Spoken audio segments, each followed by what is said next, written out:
Hi there, it's Kristen with AV Fine Art Studio. I'm here to direct you through our October art box. So you either have a box with all your supplies in it or you have a bag like this.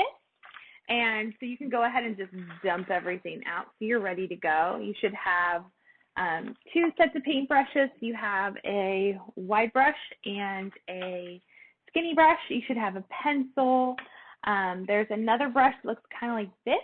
This one's actually for the glitter clear coat. So that's going to come in at the end. Water well, salt, and tissue. And then your watercolor paper. If you are working with the pre-drawn watercolor paper, you're going to get something like this. So it's not really cheating because this is a lot about the painting techniques as well. But I'm going to go ahead and go through the drawing lesson. If you already received your paper like this, you can just fast forward through me. If you're going through the drawing lesson, I would advise doing that on a piece of drawing paper first, and then you pause me and then transfer it over to your thick watercolor paper. So I would just do it maybe as a practice first. It's not going to hurt to practice first. And then you're drawing with a pencil. I'm going to go ahead and draw a Sharpie just so you can see it. And let's get started. So the first thing we need to do is draw our pumpkin. And it is very round. And the reason it looks so round in its composition is all these contoured lines. So we're going to just start with this oval shape in the center here. And then we're going to build onto it. So I'm going to come right into the middle. And again, if you're working on sketch paper, don't sweat it. It doesn't have to be perfect. Kind of looks like an avocado. Yeah, I'm going to go with that. Looks like an avocado. And then we're going to add to it. So we just want to think about it getting a little bit smaller as it's rounding away. So I'm going to come over here, and I'm going to add another little bit of an avocado sticking out from behind, and then again. So it should have the appearance that that part is further away from you, that it's getting smaller. And then we can just build on this other side too. And make this your pumpkin. It doesn't need to look like my pumpkin. You could also just draw a big oval and segment that if you wanted to as well. So you can make it your own way. You could even look at the picture and just draw it yourself. You don't need to follow along with me if you don't want to. And then I'm going to add my stem. So this stem is going to come up and it's going to vine off. So what I would do is I would just add some curly vines wherever you want those. And then follow along. And it should be getting a little bit skinnier as it's moving away because that's new growth. Same thing over here. We're going to just cross over, follow along. And then if you want to add your leaf, do a little line wherever you want a leaf, and then you can add the shape around it. So for the pumpkin leaf, we're just going to go 1, 2, 3. 3 little fingers. And then over here, I'll do the same. So this one's coming in front of my pumpkin. If I wasn't using Sharpie, I would be erasing those lines that show through because watercolors are translucent, which means you're going to see all of your pencil lines. So anything you don't want, make sure you're working nice and light. You can get rid of them later. Another little leaf. And then my cute little mouse, we're going to go ahead and draw the mouse right up on top of the pumpkin. So for my mouse, I'm going to start with an oval shape. And again, if you are drawing with pencil, you can go ahead and erase all those little lines inside.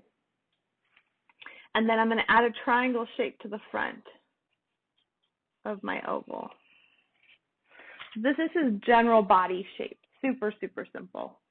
I'm going to add a contoured line for his thigh. His little foot is kind of tipped back in there. And then Miss Susan, my mom, who designed this project, has little toes sticking out here. You guys, you have the sample in front of you. So you can look at that up close and see if you like that. You can add those to it. And then we're going to add 2 ears. So one C shape here for one ear. And then we're going to do a little half circle back here for the other ear. and a little circle for his nose. And he has got whiskers, just like that. And then we have his tail coming onto the pumpkin. So again, I'm just gonna draw the line that I like and then thicken that out later. So I'm gonna come over here and add his little tail. So again, make this your own. It shouldn't look like mine or Susan's. It should look like yours. So you can add a little something to it. If you wanted to add, like, I don't know, little cute little mushrooms below there or grass, you could do that as well. Or you could even do that when we paint it. But if you are done drawing with me, go ahead and pause and move on to your watercolor paper, and then we'll come back together and we'll get this painted.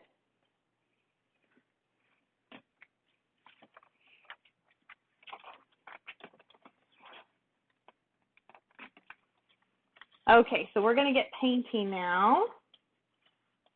And we want to set the background in. And we want to just do a very, very, very light wash in the background. You should have your paints with you. I should have my paints with me, and I do. Just like we've done in the past, you want to activate your paints. So if you have them dried in the palette, you can reuse and reuse and reuse these paints. So go ahead and get some water on your brush and just get it over onto that blue paint. So it's like sitting in there. It will start to activate our blue.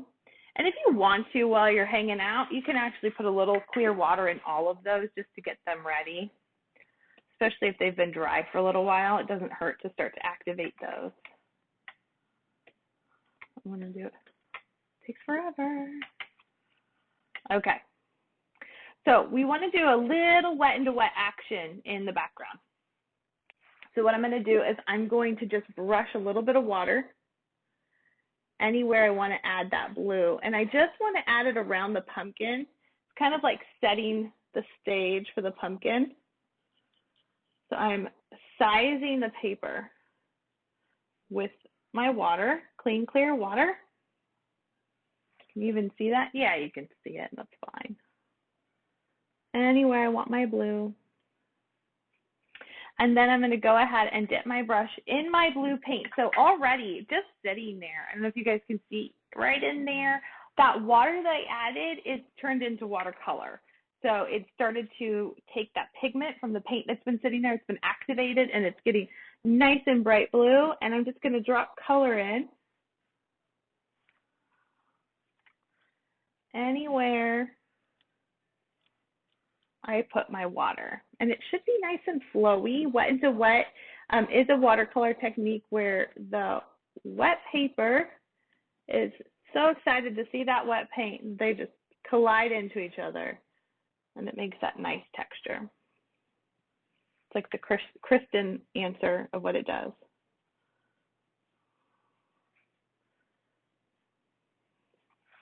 So I've added that blue all around there. If I want to soften that a little bit to the edges, what I'll do is I'll just keep getting my brush wet with clean water and brushing out from the edges.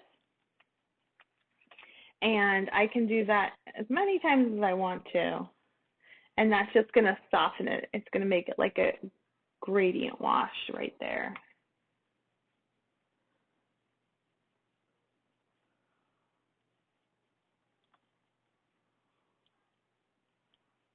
Okay, and I'm up on an easel, so I've got a little dripping going.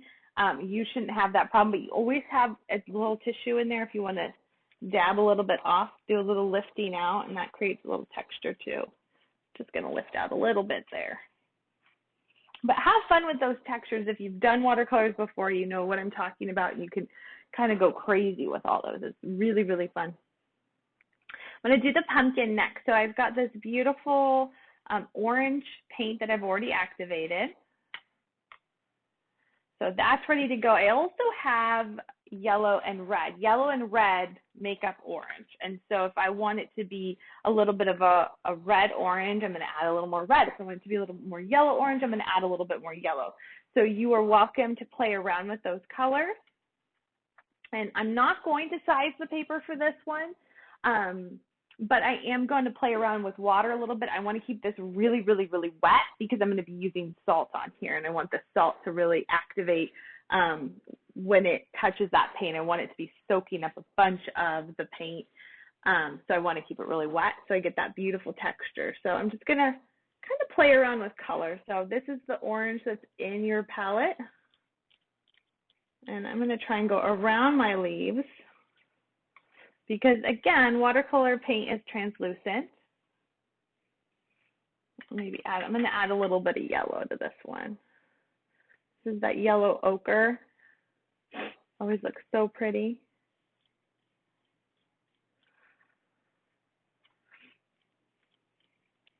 And if you notice, I'm doing one segment of the pumpkin at a time so I can really focus on painting the shape of it. Really get that nice shape. Add a little more water up here to lighten up. Want this one probably to be my lightest piece. Definitely you can add shadow down in here, but I want this one to be my lightest piece because it's the closest to me. And then I'm going to flatten myself out a little bit just to get the salt on there. You can add salt, and that's going to give it a beautiful kind of sparkled texture, a little gourdy texture. Oh, there's a drip. Gone. So again, experiment with these oranges. There's this red orange in here. Ooh, that's dark.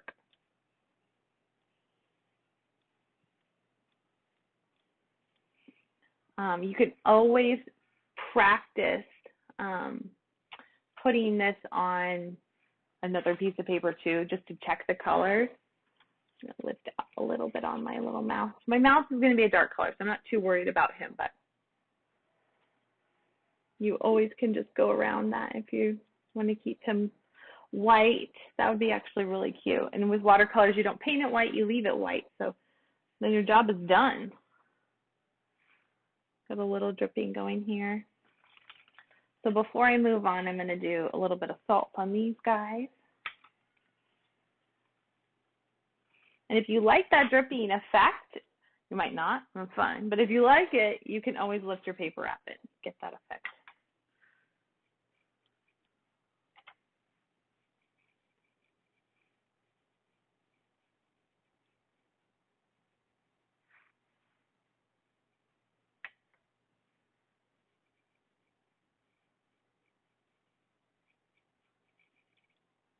Go right behind my leaf. You do have a detail brush, so if you feel like that big brush is making it hard to get into those spots, use your detail brush. Oops. Caught it. Caught it. So I wouldn't want to do my leaves if my background was really saturated still. So be mindful of that. If it feels like the background's really wet, just take a moment, let it dry, and then come back to it. I'm going to go ahead and activate my green because my background is dry. If yours isn't, just go ahead and pause, and then you can come back to it. It's not going anywhere. You've got this lovely green. You can also add in a little bit of that yellow ochre to your green if you want to have it be a little bit darker. And you guys probably are noticing that my stem is bleeding into my pumpkin now, which is fine with me. I think it looks kind of cool. But if you don't like that effect, make sure your pumpkin is really, really, really dry before you paint. So I'm just going to get in on this one now.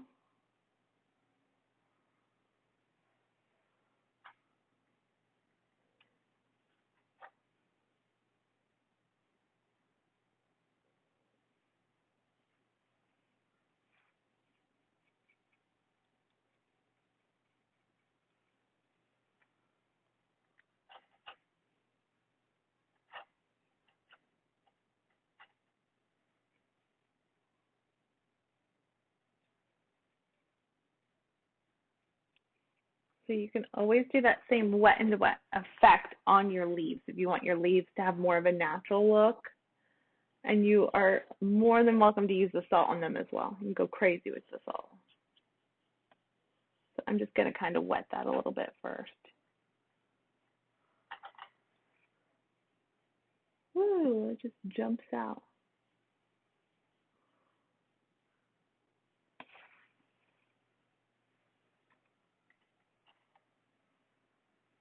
This little guy I'll make a little bit darker.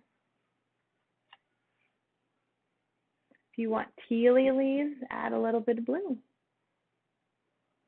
Okay, so my leaves are done. My vines are done. My mouse is not. So for this sample, the mouth is almost all gray, but he has a little area, a couple little areas that are lighter. So you can just go ahead and paint the darker areas first. So I'm going to just go around the outside of his body. Ooh, that's dark.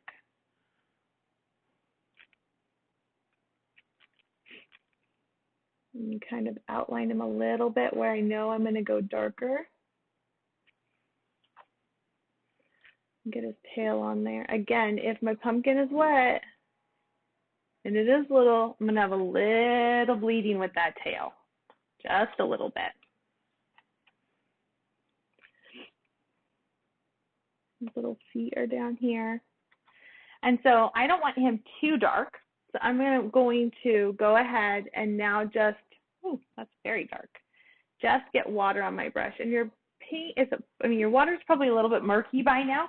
So if you feel like your paint is too dark, go ahead and rinse out that water well and get some fresh water. But I'm just utilizing that dirty water for that lighter gray color.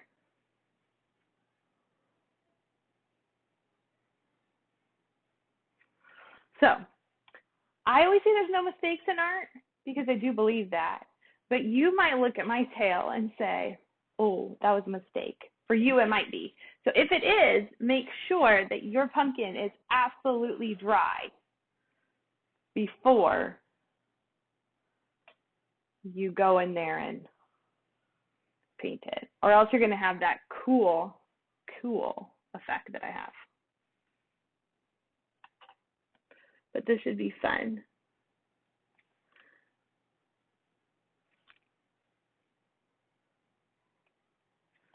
And if you're not sharing with somebody, then you probably have an extra set. You could try it twice, which is great too.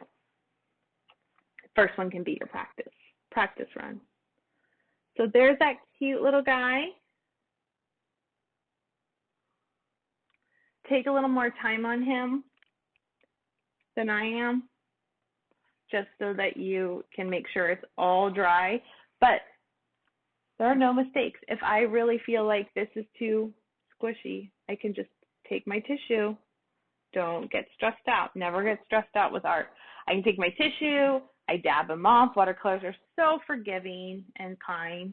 And once he's dry, I can go back and just redo some of this stuff. Little eye and his ear.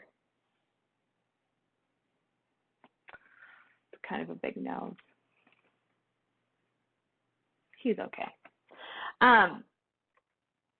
So if you want to add a little cast shadow underneath, you can use some of your dirty water and add a little cast shadow down in here. Give it a little bit more depth. That's always kind of fun. You can play around with that if you want to. And then when this is completely 100% dry, like later today, or if you're working on this in the evening, I'd say tomorrow, you have this beautiful clear glitter coat in this. It looks opaque, but it's not. It will dry crystal clear, and it'll just leave like a little gold sparkle behind. So you can always try this out again on another sheet of paper before you stick it on your art, but you're just going to take your wide brush. Nope, that's not right. Not your wide brush. Don't use your watercolor brush. Use this other brush we gave you. You don't want to use a nice paintbrush for this stuff because if you don't wash it out all the way, your brush is toast. So this on your brush is going to go over everywhere that's really, really dry that you want to, and it's going to leave a beautiful, sparkly, fall, magical coat.